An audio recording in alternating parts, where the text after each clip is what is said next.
Researching Court Rules on Westlaw Next. In our previous presentation, we learned that court rules are available on the internet on the court's website. In that case, why do we want to bother going on Westlaw Next when we're researching court rules?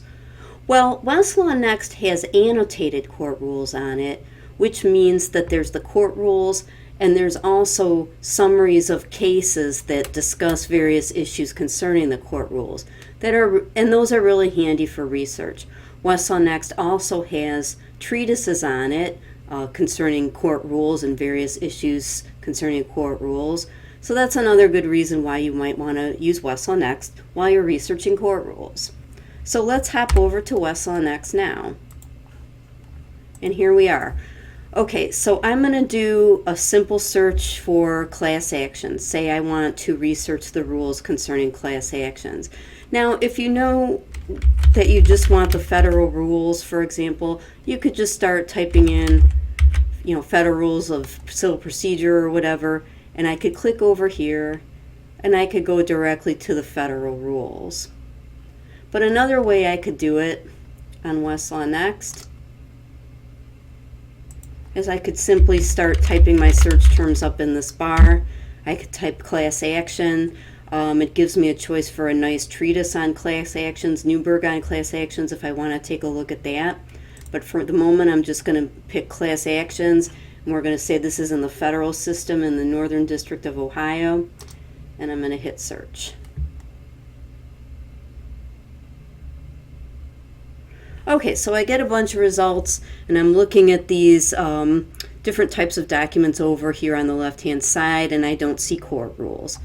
What Westlaw does, and Lexis does as well, is you're going to find court rules underneath statutes, because in the initial print publication of statutes that Lexis and Westlaw had, they included both the federal statutes and the court rules together. So you're going to find your civil rules underneath where it says statutes.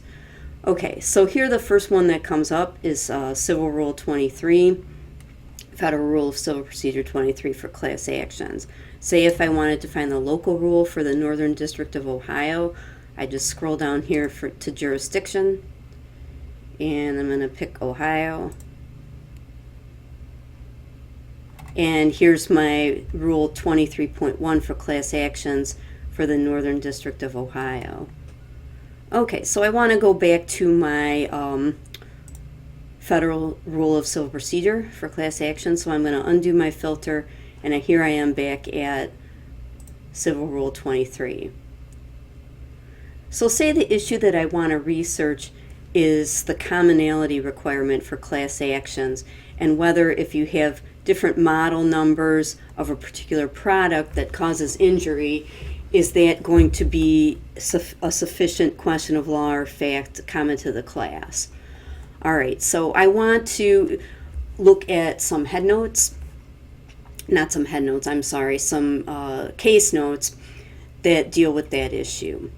So it's interesting to note here that this particular civil rule had to be divided into two parts because there were so many case notes. If I click on Notes of Decisions, I'm not going to get the whole thing.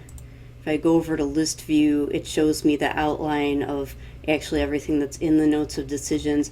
And here's what I want, common questions of fact or law. So that is going to be actually in our second part of the document.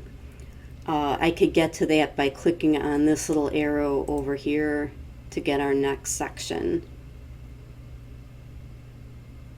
All right, so here it is, and I click on Notes of Decisions. This is what I want concerning common questions of law or fact. And I can see specifically if there's any cases on products liability, which there are. And so I found some cases that are on point to my issue, and I could read through those. Another thing, you notice that you do get the citing references, so you can key cite a particular rule in order to get more things on point. If I go back to my original search,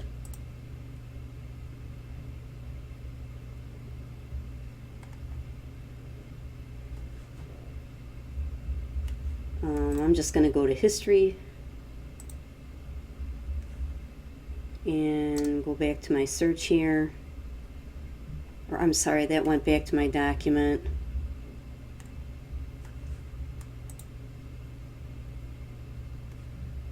All right, I want to go back to my search of class actions, and I'm going to undo filters because it brought me to the part where I had just the local rule filters. You notice that there are secondary sources on here that I can click on. I could type additional search terms in the box, such as, products liability within paragraph commonality or something like that to narrow down the results that I'm getting here. Why don't we try that? And remember, when you're limiting over here, you have to use your Boolean terms and connectors. And here it gives you examples of terms and connectors. If you really forget what those are, you can click on advanced and it will show you the terms and connectors. But I'm just going to do common with an exclamation point, a root expander, common within paragraph, products liability.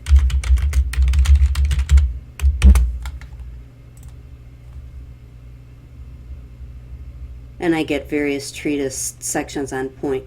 One treatise that you might, and I could limit to specifically to federal if I want, one treatise that you might want to be familiar with is called Federal Practice and Procedure, otherwise known as Wright and Miller. It's a huge set. If you go to the library and see this thing in print, it takes up shelves and shelves of space. It's very detailed, very thorough, and it covers not only civil procedure but criminal procedure and federal appellate procedure. So that's some secondary sources. And of course, another thing that you can do is you can look for forms. Say I want to find a complaint form for a class action. So here I have a search for class action, and I could scroll down here and I can do a search such as title. I'm doing a segment search, title, complaint, and class action. I could even put and products liability if I want to find something specific to that.